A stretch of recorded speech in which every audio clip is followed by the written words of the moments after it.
I'm Freddie Effinger. I'm from Birmingham, Alabama, and in 2007 I was 23 at the time, and the cutoff age for my parents' insurance was 21.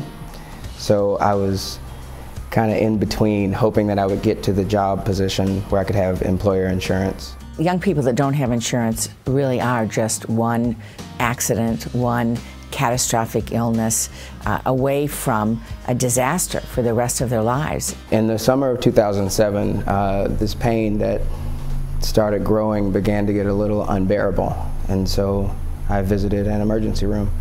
They took blood tests. My white blood cells were fine, so they were thinking perhaps it could be a mass, but there was nothing serious. Once I had the mass removed, they biopsied it, and they learned, as I did, that it was actually Hodgkin's lymphoma. In the span of a phone call, everything changed from planning the rest of my future to how on earth we're going to try and pay for health care. I had no idea how much my treatment was going to cost. I had no idea what kind of treatment I needed.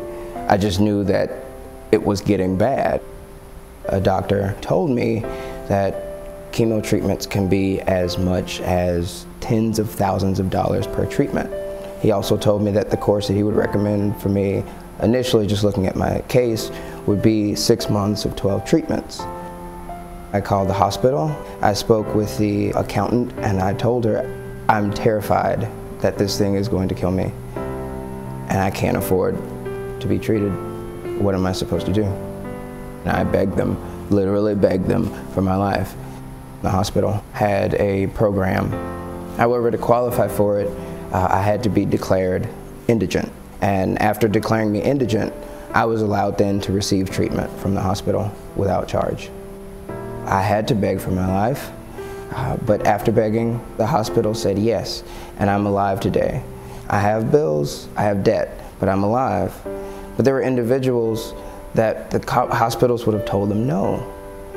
What would have happened to me had the hospital told me no is the frightening question that I think about all the time. And the answer is, I wouldn't have survived. This healthcare reform will help to fix the problems that we've had. Specifically, allowing people to stay on their parents' plans until they're 26 will prevent as many people as possible from falling into the nightmare that I endured. The great news is that every parent is going to know that they have the ability to keep their children covered on their insurance, getting the medical care that they need. And they're going to be able to go out into the world of work knowing that they aren't going to have to worry about what happens if they get sick.